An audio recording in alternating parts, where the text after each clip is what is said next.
You're underground. The air is so thick you can taste it. Dirt, sulfur, the sour bite of your own sweat. The tunnel is maybe 3 feet wide, maybe less.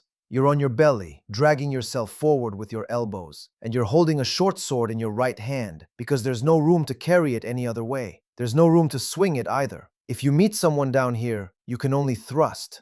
You can hear something ahead, a scraping sound, metal on rock. Then it stops. Then breathing. Someone is 10 feet in front of you, and you cannot see them. You cannot see anything. The torch behind you went out 2 minutes ago, or maybe 20. Time doesn't work the same way underground. And somewhere beneath you, or beside you, or above you, you're not entirely sure. There are barrels of gunpowder, hundreds of pounds of it. One spark, one fuse, and this tunnel becomes your coffin.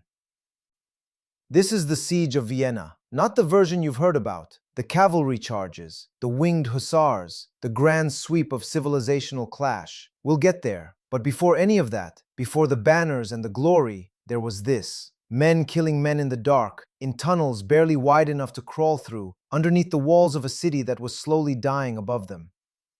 Welcome back to the Gates of Vienna. I'm Basil. This is part 2. Last time we followed Kara Mustafa and his 150,000-man army from the gates of Belgrade to the plains outside Vienna. We talked about the Red Apple, that centuries-old Ottoman dream of taking the golden city of the West. We talked about a Grand Vizier so ambitious he overruled his own generals, so confident he left his heavy siege guns behind to move faster, so greedy he could already see himself counting Vienna's treasure. Today, we find out what happens when that army meets those walls, and what happens underneath them.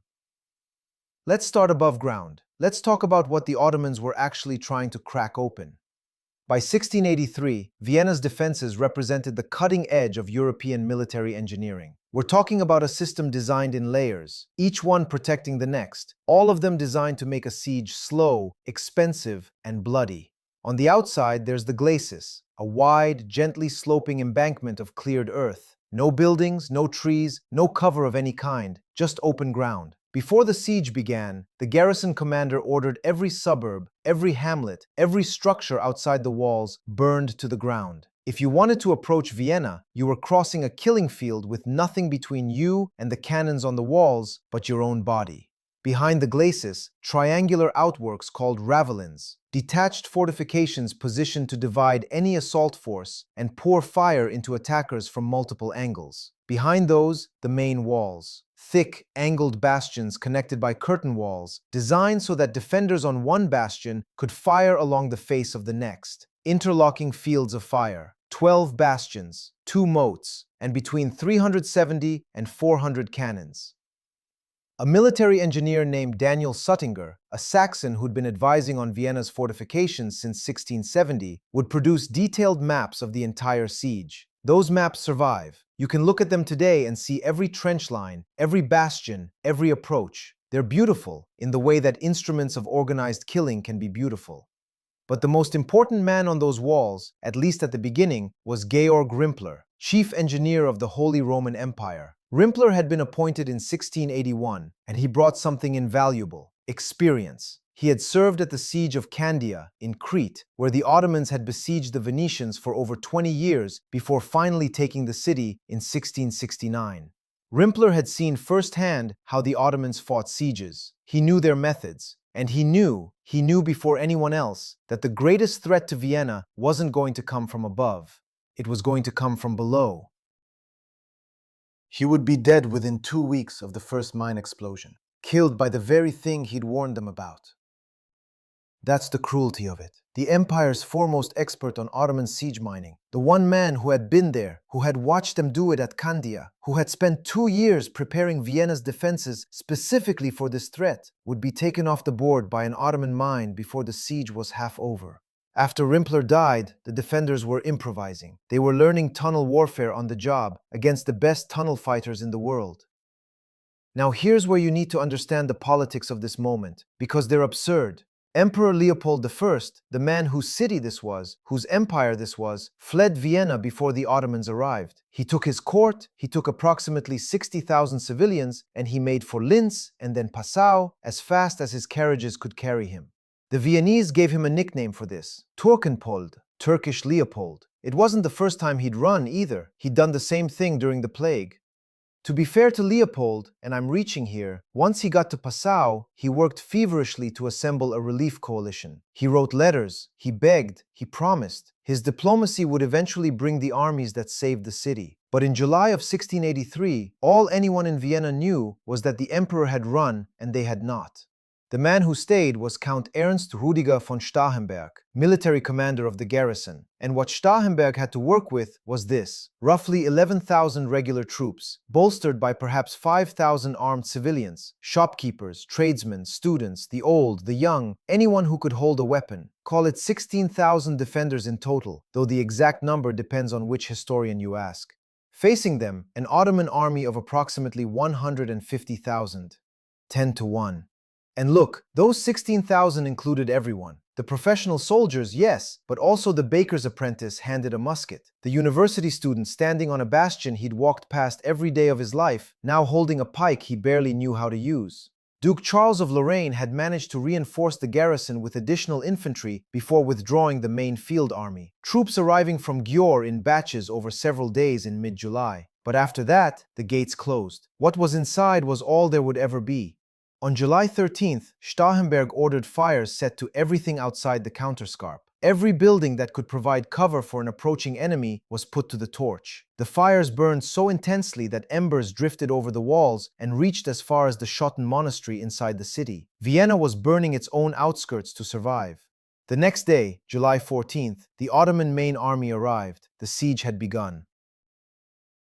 Now, if you were listening to the last episode, you'll recall that Kara Mustafa made a decision during the march to Vienna that would define everything that followed. He left the heavy siege cannons behind, the big guns, the wall breakers. He left them because they slowed the army down, and he wanted to reach Vienna before a relief force could be organized. Speed over firepower. It was a gamble, and in one sense it paid off. He reached Vienna ahead of any serious resistance. But it left him with a problem. Vienna's walls were thick, layered, and expertly designed. Without heavy artillery, you couldn't just stand off and pound them into rubble the way European armies had learned to do. So Kara Mustafa had to go underground, and for that, he had exactly the right tool. The Ottoman military included specialized mining units called the lagimcilar, professional sappers, tunnel engineers, men who had trained for exactly this kind of work. Their expertise had been forged at that same siege of Candia, where Ottoman miners had spent years perfecting the techniques of underground warfare. 5,000 of them marched with Kara Mustafa's army. 5,000 professional miners. Let that number register. The approach was methodical. First, zigzag trenches, called saps, were dug across that cleared glacis toward the walls. The zigzag pattern was deliberate. If you dig a straight trench, defenders can fire down the length of it. A zigzag trench denies them that angle. Parallel trenches connected the approaches, providing covered positions for troops and artillery at increasing proximity to the walls. Ottoman military engineers identified the weakest point in Vienna's defenses quickly, the sector between the Berg Bastion, the Lobel Bastion, and the Berg Ravelin. They concentrated everything there. Every trench, every tunnel, every ounce of gunpowder was aimed at one narrow stretch of wall. I need to talk about Kara Mustafa's greed here because it's one of the great ironies of military history. Despite having a 10-to-1 advantage in manpower, Kara Mustafa refused to order an all-out general assault on the city. His commanders wanted one. Crimean Khan Murad Giray wanted one. Ibrahim Pasha of Buda wanted one. They could see the math. Throw 100,000 men at the walls, accept the casualties, and the city falls. Kara Mustafa said no, and his reasoning was, and this part is important, his reasoning was not primarily military, it was financial. Under Ottoman military custom, if a city was taken by storm, the soldiers had the right to plunder. Everything movable, gold, silver, jewels, silk, art, would be carried off by individual troops. But if the city surrendered, or if it fell in an orderly, controlled way, the wealth flowed into the Ottoman treasury, and to the Grand Vizier personally. Kara Mustafa wanted Vienna's treasure for himself. He'd come for the red apple, and he intended to eat it whole. A general assault would scatter the wealth among 100,000 soldiers. A controlled entry, after the mines brought down the walls, would deliver it all into his hands. This decision, this act of personal greed, would cost him the city. it would cost him the campaign, and ultimately, on Christmas Day 1683, it would cost him his life when the Sultan's executioners strangled him with a silk cord for his failure. But in July and August of 1683, what it did was buy the defenders time. Every day Kara Mustafa waited for one more mine to finish the job was a day the relief army was getting closer. The same ambition that had driven him to target Vienna in the first place now prevented him from taking it. July 23rd, the earth shook. The first Ottoman mines detonated beneath Vienna's walls. The ground heaved. Stone and soil erupted upward. Sections of the fortifications cracked, buckled, and collapsed. Through the smoke and dust, Ottoman assault troops poured into the breaches. 2 days later, on July 25th, another mine exploded, and this one killed the most important man on the walls. Georg Rimpler, the chief engineer, the one person in Vienna who understood Ottoman mining because he'd seen it at Candia, was mortally wounded. They carried him to a makeshift hospital. He would linger for 8 or 9 days, dying on the 2nd or 3rd of August. The sources can't even agree on which. The man who knew how to fight this war was gone before it was half over. For weeks after that, late July, early August, the fighting around the Berg bastions settled into a grinding, shapeless struggle. Neither side held it completely. The Ottomans extended their trenches to the defensive barricades while digging furiously underneath. The defenders plugged gaps with rubble and bodies. The landscape above ground became a maze of shattered earth and broken stone, and below it, a mirror maze of tunnels. August 12th, a massive mine collapses part of the earthworks and fills the moat with debris, creating a causeway, a ramp of shattered stone and earth leading straight to the breach. Ottoman troops pour across. Hand-to-hand fighting erupts in the gap. Both sides take heavy casualties, but the defenders throw them back. September 4th, 2 in the afternoon, a mine rips open a 30-foot hole in the wall near the Berg bastion. 30 feet, 10 meters. Ottoman soldiers begin climbing through, and Starhemberg, the man the emperor left behind, personally leads the countercharge. He ran at a 30-foot breach in his own wall with Ottoman soldiers pouring through it, and he threw them back, personally, at the head of his men. Whatever you think about the politics of this conflict, about empires and religions and the clash of civilizations, stop for a moment and just consider the physical reality of that act, running toward a hole in a wall that enemy soldiers are climbing through. When it was over, Kara Mustafa, stung by the repulse, refused to order any further direct assaults. Instead, he convinced himself that the breach hadn't been large enough. One more great explosion, he believed, would bring the entire rotting edifice crashing to the ground. He went back to the tunnels. And this is where you see the pattern that defines Kara Mustafa. In episode 1, his generals told him not to besiege Vienna. He overruled them. Now, after a bloody repulse at the breach, his generals wanted a massed assault. He overruled them again. The Crimean Khan saw it. Ibrahim Pasha of Buda saw it. The men closest to the decision-making could see that the Grand Vizier was making this siege about himself, his ambition, his treasure, his legacy, and not about winning. But they couldn't stop him. That's the price of absolute authority. When the man at the top is wrong, no one beneath him can make him right. So now we go down, into the dark. The countermining war was fought by men whose names mostly don't survive. After Rimpler's death, the defense had lost its chief expert, but necessity is a brutal teacher. The Viennese improvised. They developed detection methods that seem almost primitive, almost absurd, until you realize they worked.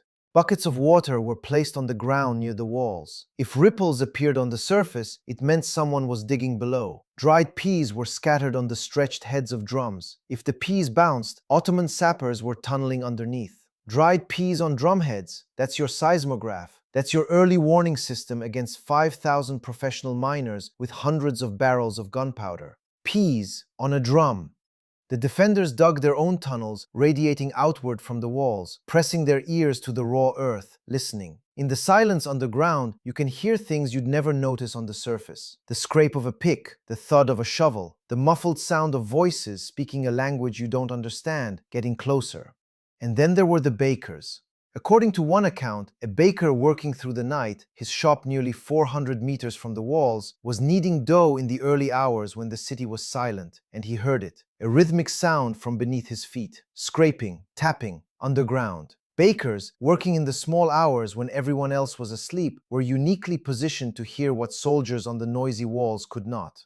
When the counterminers located an enemy tunnel, soldiers went in. They crawled into the darkness armed with short swords. Short because there was no room for anything longer. The tunnels were sometimes barely wide enough for one man. Some were too low to stand in, too narrow to turn around in.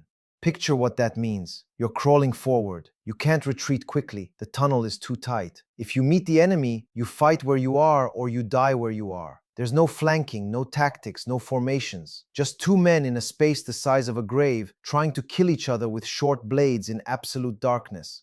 The air in those tunnels was nearly unbreathable. No ventilation. Carbon dioxide accumulated. Gunpowder fumes from earlier detonations poisoned what little oxygen remained. Men got dizzy, nauseated, disoriented. Some passed out and never came back up. The smell was earth and damp stone and sulfur and sweat and blood. Every sound was amplified. Every scrape of metal, every footfall, every breath. Your own heartbeat sounded like a drum. The enemy's pick sounded like thunder. And through all of it, the knowledge, the constant, inescapable knowledge that you might be crawling over a live charge, that the enemy could light a fuse at any moment, that the last thing you would ever know was a flash of light in total darkness, and then the weight of the earth collapsing on top of you. We talk about bravery in war as though it's mostly about charging across open ground, facing bullets and cannon fire. But I'd argue there's a kind of courage in tunnel warfare that's harder to comprehend. On a battlefield, you can at least see, you can run, you have the sky above you. Underground, you have nothing, just darkness and dirt and the sound of your own breathing. And this wasn't a single night's horror, this went on for weeks. Above ground, the fighting continued too. Musket ball against arrow, pike against cutlass, hand-to-hand encounters in the ditch and on the ramparts that grew more frequent and more savage as the siege dragged on. But below the surface, invisible to everyone except the men fighting it, a parallel war was being waged. The real war. The war that would decide everything.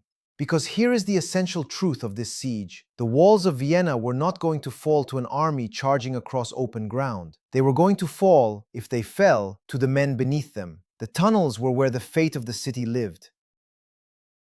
Above ground, Vienna was coming apart. Dysentery, the red flux they called it, spread through the city like fire through dry wood. The combination of hot August weather, overcrowding, inadequate sanitation, and piles of unburied dead created perfect conditions for epidemic disease. Tuberculosis appeared. Typhus, carried by lice, moved through the population. The streets were littered with sewage, rubble, and corpses. The food ran out by degrees. Ottoman siege lines had cut virtually every supply route. By September, the people of Vienna were eating cats, horses, donkeys. One account puts it simply: the meat of donkeys and cats took the place of beef. The bakers, those same bakers who detected tunneling, had less and less flour to work with as the weeks ground on. The irony is almost too neat. The men who helped save the city by hearing the digging couldn't save it by doing what they actually did for a living, because there was nothing left to bake with. The garrison was being ground down. After repelling 18 major Ottoman assaults, 18, only 1/3 of the original force remained fit for combat. From 11,000 regular troops, perhaps 3,000 or 4,000 could still fight. Ammunition was nearly exhausted. Fatigue was so total, so absolute, that soldiers were falling asleep at their posts. And Starhemberg issued an order that captures the desperation of those final weeks better than anything else in the historical record. Any soldier found asleep on watch will be shot. Not disciplined, not reassigned, shot. Because one man sleeping on one section of wall for 1 hour could mean the fall of the city. Starhemberg understood something terrible. Mercy had become a luxury he could not afford. Women and children carried ammunition to the walls. The elderly manned barricades. The civilian population endured constant bombardment, starvation, disease, and the grinding psychological weight of watching the walls crumble a little more each day, of launching rockets each night into empty darkness and receiving no answer.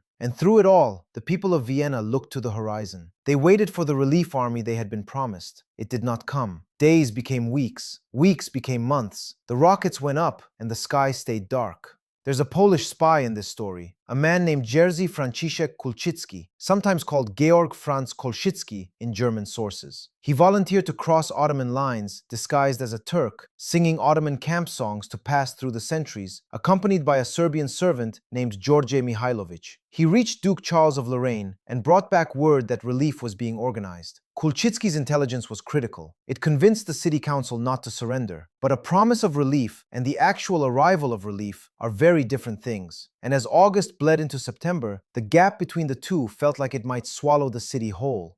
I need to tell you what happened at Perchtoldsdorf, because the people inside Vienna knew this story, and it's the reason they kept fighting. Perchtoldsdorf was a village in the countryside around Vienna. When the Ottoman forces arrived, the villagers chose to surrender. They laid down their weapons, they opened their gates, they came out. The Ottoman troops gathered the men in the market square, collected their weapons, then they massacred them. The women and children were taken as slaves. Across the Austrian and Hungarian border zone in 1683, 57,220 people were kidnapped, 6,000 men, 11,215 married women, 14,922 unmarried women under the age of 26, 26,093 children. Those numbers are worth reading twice. The defenders of Vienna knew all of this. They knew what had happened to the people who surrendered. They knew what was waiting for their wives, their daughters, their children if the walls fell. Surrender was not an option. It wasn't death or surrender. It was death or slavery. Fight and maybe die, or stop fighting and certainly lose everything. That knowledge, that terrible clarity about the alternative, fueled a resistance that had no rational basis. Militarily, Vienna should have fallen. The numbers were impossible. The walls were crumbling. The garrison was a fraction of what it had been. But the people inside those walls were fighting with the desperate energy of those who have no exit. And that changes the math. Starhemberg understood this. He used it. When the people wavered, when the temptation to negotiate crept in, all he had to do was invoke the name Perchtoldsdorf, the village that surrendered, the village that no longer existed. By early September, the Ottomans were making their final push. Their sappers had dug tunnels beneath the remaining fortifications and packed them with gunpowder. Multiple large charges positioned for a coordinated detonation, one massive simultaneous explosion that would bring down the last functioning sections of wall. This was it, the endgame. If those charges went off, the walls of Vienna would cease to exist. Kara Mustafa had 75,000 men organized in 3 great assault columns. The central column poised to pour through the chaos the detonation would create. The Viennese counterminers knew the charges were there. They could hear the sappers sealing the tunnels, packing earth into the entrances to concentrate the blast force upward, to maximize the destruction. When you seal a mine like that, you're turning the tunnel into a cannon barrel and the wall above it into the cannonball. The counterminers went in. One by one, they located the charges in the darkness, crawling through tunnels that the Ottomans were actively trying to seal. Feeling their way toward barrels of gunpowder by touch, they found them and disarmed them. In one case, a counterminer entered a tunnel cavity that the Ottoman sappers were in the process of sealing. They were packing the entrance behind him as he crawled toward the charge. He found the gunpowder. He defused it, with the enemy on the other side of a dirt wall sealing him in. The coordinated detonation never came. The explosion that was supposed to end the siege failed to materialize. Kara Mustafa's 75,000 men, organized for the final assault, had to instead attempt to storm through the existing breaches, gaps in the walls that the defenders, what was left of them, had been fighting over for weeks. Gaps they knew, gaps they had bled for. The tunnels beneath the walls had held. Unnamed men, men whose faces we will never see, whose stories were never written down, who crawled into the earth with short swords and came back, some of them, having saved a city that would never know their names. The most important battle of the siege of Vienna was fought by people history forgot, in darkness, underground, with their bare hands.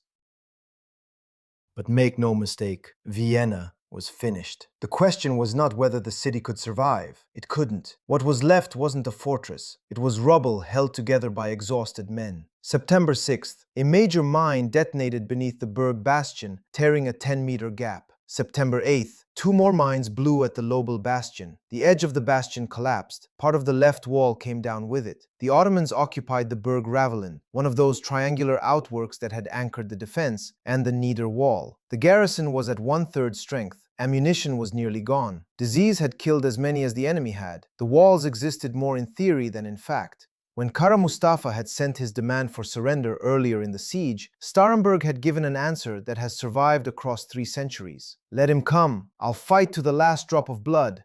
By September 8th, that last drop was very nearly spent. Every night during the siege, a small procession climbed the bell tower of St. Stephen's Cathedral. Vienna's cathedral, the tallest structure in the city, its spire visible for miles. At the top, artillerymen loaded signal rockets and fired them into the sky. The rockets were a message, a question really. Is anyone out there? Is anyone coming? Every night, the rockets arced up into the darkness and burned out. Every night, the sky answered with nothing. Silence, emptiness. The rockets became what one account calls a vain ritual, a habit of hope that no one believed in anymore, but no one could bring themselves to stop. Think about the psychology of that. Night after night climbing the tower, night after night loading the rockets, night after night watching them die in empty sky, and then going back down to the walls, to the tunnels, to the dysentery and the cat meat and the dead piling up, and doing it all again, for weeks.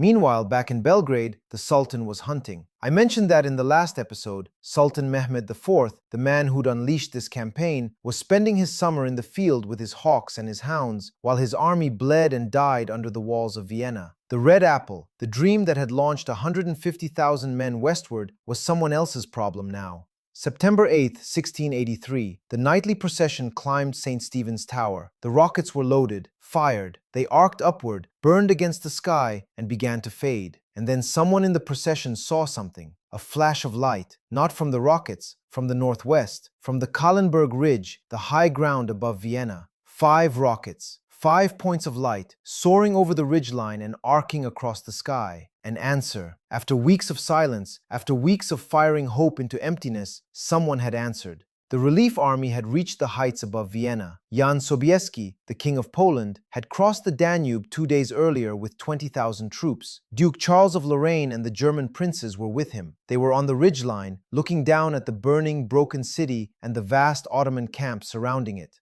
5 rockets. That's all it took. The most powerful signal in the history of the siege wasn't a cannon volley or a cavalry charge. It was 5 points of light in the sky that said, "We are here. Hold on. We are coming." But here's the thing. The relief army was on the ridge. It was not in Vienna. Between the Kahlenberg Heights and the city walls lay the entire Ottoman army, 100,000 men, entrenched, supplied, and commanded by a Grand Vizier who had staked everything, his reputation, his fortune, his life, on taking this city. Vienna had days, not weeks. The walls were gone. The garrison was a shadow. The ammunition was almost spent. Disease was killing faster than the enemy. The next major mine could end it all. Kara Mustafa now faced the decision he had been avoiding for 2 months. The relief army was here. There would be no more time for careful mining, no more waiting for the perfect, controlled entry that would deliver the city's wealth into his hands. He would have to fight. Either storm the city before the relief force could deploy, or turn and face the coalition army on the heights. And somewhere on that ridge, Jan Sobieski looked down at what lay before him. The smoke, the trenches, the vast Ottoman encampment sprawling across the Vienna plain. And he had to decide how to attack the largest army he had ever faced, across terrain that favored the defender, with a coalition force that had never fought together before. The rockets had been answered, but the battle hadn't been fought. 2 armies, a burning city between them, walls that existed in name only. A Grand Vizier whose greed had brought him to this precipice. A Polish king who'd marched across half of Europe for this moment. A garrison commander who'd promised to fight to his last drop of blood and was very nearly out of it. September 12th was 4 days away. What happened on that morning, the charge down the Kahlenberg, the clash of armies on the Vienna plain, the moment when 20,000 Polish horsemen came thundering out of the tree line, would be one of the largest cavalry charges in the history of warfare. It would decide the fate of Vienna, of the Ottoman Empire, and, depending on who you ask, of Europe itself. Kara Mustafa had gambled everything on the Red Apple. He had left his heavy guns behind for speed. He had refused to assault when his commanders begged him to. He had waited and waited and waited for his tunnels to do what his armies could not. And now his tunnels had failed. His walls of earth and sap were about to face an army from the hills, and the treasure of Vienna was still locked behind walls that somehow, impossibly, still stood. But that is next time.